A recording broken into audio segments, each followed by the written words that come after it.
से बढ़कर एक चले, अमेरिका इजराइल, एक से बढ़कर एक चले, अमेरिका इजराइल। हम हमेशा हक के साथ खड़े हैं और जो जुल्म पर हुआ है उसके खिलाफ खड़े हुए हैं। अपनी पूरी मजबूती के साथ उसी तरीके से चलती रहेगी और उसकी वजह यह है कि ये जो पूरी तहरीक है ये इस लीडर के ज़ेर क़यादत चल रही है और इसी लीडर का एक छोटा सा सिपाही था सैयद हसन नसरुल्लाह। पूरी हिस्ट्री में कभी ऐसा नहीं हुआ कि हिजबुल्लाह ने कभी किसी बेगुनाह को मारा हो।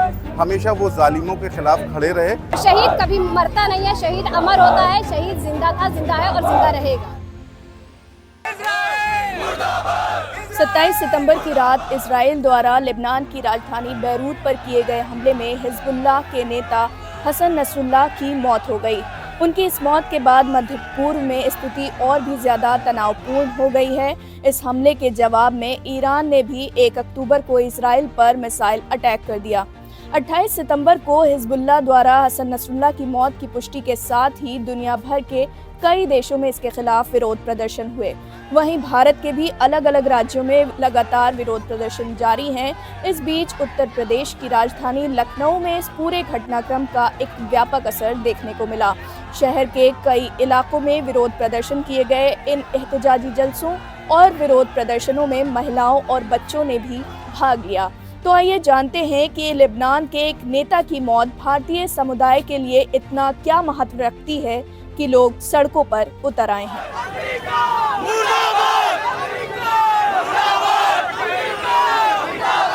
सबसे बड़ी बात यह है कि हमारा देश भारत वो देश रहा है कि जिसने रंग भेद के खिलाफ लड़ने वाले नेल्सन मंडेला को भारत रत्न दिया है। हम हमेशा हक के साथ खड़े हैं और जो जुल्म पर हुआ है उसके खिलाफ खड़े हुए हैं। एक एहतजाज हमारा है जो हम शहीद नसरुल्लाह साहब के लिए इकट्ठा हुए हैं। और शहीद कभी मरता नहीं है, शहीद अमर होता है। शहीद जिंदा था, जिंदा है और जिंदा रहेगा। बिल्कुल ये तहरीक जो है अपनी पूरी मजबूती के साथ उसी तरीके से चलती रहेगी और उसकी वजह यह है कि ये जो पूरी तहरीक है ये इस लीडर के ज़ेर क़यादत चल रही है और इसी लीडर का एक छोटा सा सिपाही था सैयद हसन नसरुल्लाह। आपको पता होना चाहिए कि अगर हुसैनियत जिंदा से पहले जिस तरह से आप देखते हैं कि हुसैन के मानने वाले जुल्म के खिलाफ खड़े होते हैं और ये जुल्म के खिलाफ खड़े होने वाली बात थी। जिस तरह से हम सब इकट्ठा यहाँ पर हमारे घरों की ख़वातीन, हमारे नौजवान, हमारी बहनें यहाँ पे खड़ी हैं, एक मजलूम के साथ खड़ी हैं। और हम एक ऐसी कौम है जो कि हम मजलूमों के साथ खड़े होने वाले लोग हैं। पूरी हिस्ट्री में कभी ऐसा नहीं हुआ कि हिजबुल्लाह ने कभी किसी बेगुनाह को मारा हो। हमेशा वो जालिमों के खिलाफ खड़े रहे और हमेशा हुसैनी जहाँ पे भी होंगे, चाहे वो हिंदुस्तान में हो, चाहे इस पूरे वर्ल्ड में कहीं पे भी हुसैनी पाए जाएंगे तो वो जुल्म के खिलाफ। तो इस तरह से जिस तरीके से जुल्म किया गया है इजराइल के ज़रिए और एक ऐसे कमांडर को शहीद किया गया है, तो हुसैनी जो भी है तो ये हमारा फरीज़ा बनता है कि जहाँ भी हुसैनी हैं उसके खिलाफ खड़े हों। लखनऊ में जारी इन प्रदर्शनों को लेकर शिया धर्मगुरु हसनैन बाकरी ने न्यूज़ लॉन्ड्री से बात की।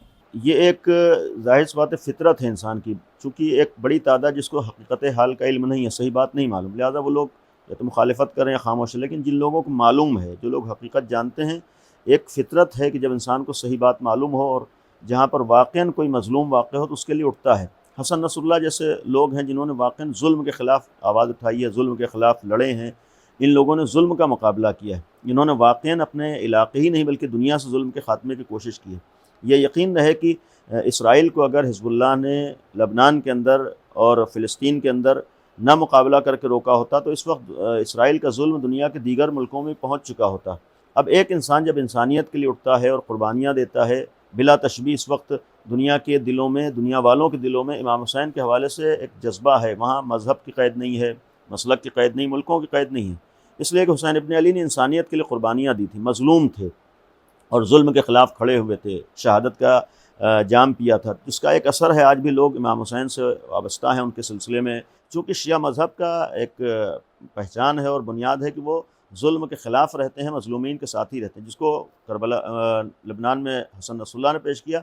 और यहाँ पर भी हमारे यहाँ मुसलमानों को अगर मालूम हो, ऐसा नहीं ये गलत फ़हमी है कि सिर्फ शिया हैं, नहीं, बहुत से अहले सुन्नत दुनिया में इस वक्त हसन नसरुल्लाह के साथ हैं, उनके इस मज़लूमियत के सिलसिले में आवाज़ उठा रहे हैं, ख़राज अक़ीदत पेश। आज कितने हज़ारों बच्चे कत्ल किए गए। तो चूँकि मीडिया का एक खेल है, लिहाजा लोगों के जहन अभी साफ़ नहीं है, लोगों को सही बातें नहीं मालूम हैं। अगर लोगों को बातें मालूम हो, सही इल्म हो, तो सिर्फ शिया नहीं बल्कि दुनिया के हर मज़हब वाला हिज़्बुल्लाह का भी साथ देगा, उनकी हिमायत करेगा, नसरुल्लाह की भी हिमायत करेगा, और इसराइल की कभी हिमायत नहीं कर सकता। सिर्फ मामला है मालूम होना चाहिए। और उसके बाद भी अगर कोई साथ दे रहा है तो उसमें या तो उसकी दुनियावी अगराज़ पोशीदा होती हैं, उसके दुनियावी मकासिद होते हैं, या ये है एक इंसान जहालत का शिकार होता है।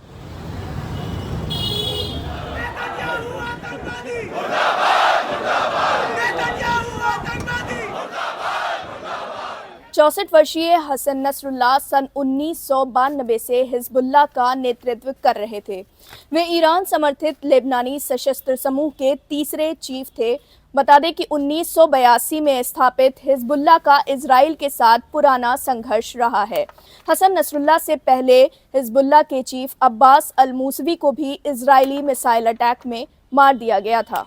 सन 2006 में इजराइल के साथ युद्ध के बाद हसन नसरुल्लाह चर्चा में आए। उनके राजनीतिक भाषणों से उन्हें पहचान मिली।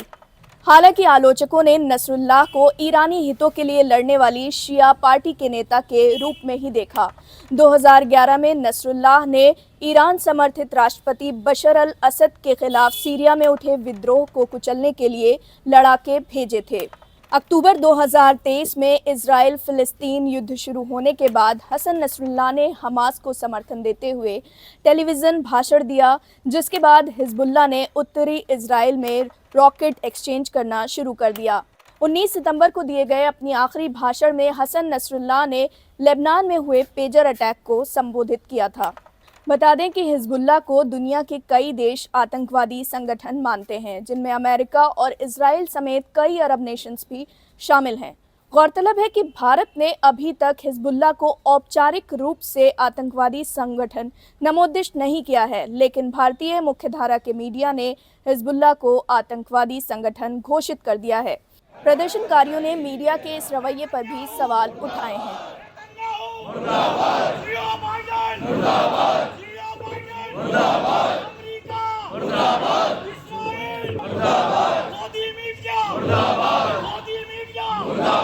ये चेहरा वो चेहरा नहीं है जो इंडियन मीडिया जिस तरीके से उसको प्रेजेंट कर रहा है। ये चेहरा एक ऐसा चेहरा है जिसको सब अपना आइडियल मानते थे और एक रोल मॉडल के तौर पे उसको देखते थे। एक बहुत ही अहम मसला ये है कि जब इतने अजीम इंसान को ऐसे गलत लक़ब से, ऐसे गलत लफ्ज़ों से याद किया जाए, अभी किसी भी मुल्क में और किसी भी सरजमीन पर अगर कोई आज़ादी के लिए कदम उठाता है तो उसको एहतराम से देखा जाता है। हम सिर्फ अपने मुल्क के आज़ादी के लीडरों को एहतराम से नहीं देखते, दूसरे मुल्कों के भी आज़ादी के लीडरों जैसे नेल्सन मंडेला को, फिडेल कास्ट्रो को और भी दूसरे मुल्कों में जिन लोगों ने आज़ादी की जंग लड़ी उनको एहतराम से देखते हैं। तो लेकिन ये बहरहाल जिनके मुकाबिल में जंग लड़ रहे हैं, मीडिया अगर इजराइल का है, मीडिया अगर अमेरिका का है, तो वो तो उनको कहेगा ही दहशतगर्द। लेकिन अफसोस इस बात का है कि हमारे मुल्क का भी ये मीडिया, जिसको हमने ख़ुद कहा ये दहशतगर्द मीडिया, चूँकि हमारे मुल्क में बहुत सारी दहशतगर्दी की हुई है। हमारे मुल्क में कई सालों से इस मीडिया ने पूरे मुल्क में दहशत और नफ़रत फैला रखी है। तो बहरहाल जब ये मीडिया दहशतगर्द होगा तो दहशतगर्द ही का सपोर्ट करेगा। अभी असली दहशतगर्द जो है वो इजराइल है और शायद तारीख़ का सबसे बड़ा दहशतगर्द है।